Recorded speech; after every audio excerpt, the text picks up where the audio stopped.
Hi everyone. லாஸ்டா பார்த்தது charge sheet. அதுக்கப்புறம் என்ன பார்க்க போறோம்னா சம்மன். தம்பி, சம்மனை பத்தி சொல்லுடா.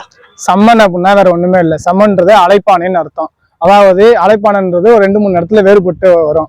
இப்போ ஸ்டேஷன்ல இருந்து ஒரு சம்மன் வருது அப்படின்னா ஸ்டேஷன்ல நம்ம மேல யாருனாச்சும் கம்ப்ளைண்ட் பண்ணியிருந்தா அந்த கம்ப்ளைண்ட்டுக்கு இதா நம்மளை கூப்பிட்டு விசாரிக்கிறக்காண்டி ஸ்டேஷனுக்கு வர சொல்றது தான் அழைப்பானை அப்படின்றது அர்த்தம்.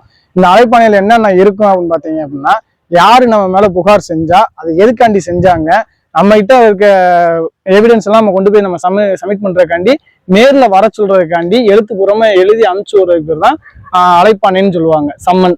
இந்த சம்மனை கொடுக்கறதுக்கு 2-3 விதிமுறைகளும் இருக்கு.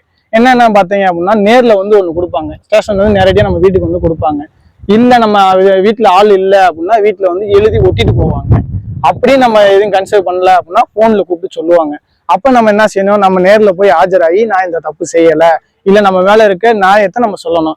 இதுதான் சம்மன். இதே நீதிமன்றத்துலேருந்து ஒரு சம்மன் வரும். நீதிமன்றத்துலேருந்து எதுக்காண்டி சம்மன் வருது அப்படின்னா, நம்ம மேலே யாருனாச்சும் ஒரு ஆள் வழக்கு தொடர்ந்து இருந்தாலோ இல்லை வழக்கு பதிவு பெற்று இருந்தாலோ, இந்த மணிக்கு உங்க மேலே ஒரு வழக்கு பதிவு பெற்றிருக்கு, நீங்கள் நீதிமன்றத்தில் ஆஜராகுங்க அப்படின்னு சொல்லி நம்மளை கூப்பிடுறதுக்கு பேர் தான் சம்மன் அர்த்தம்.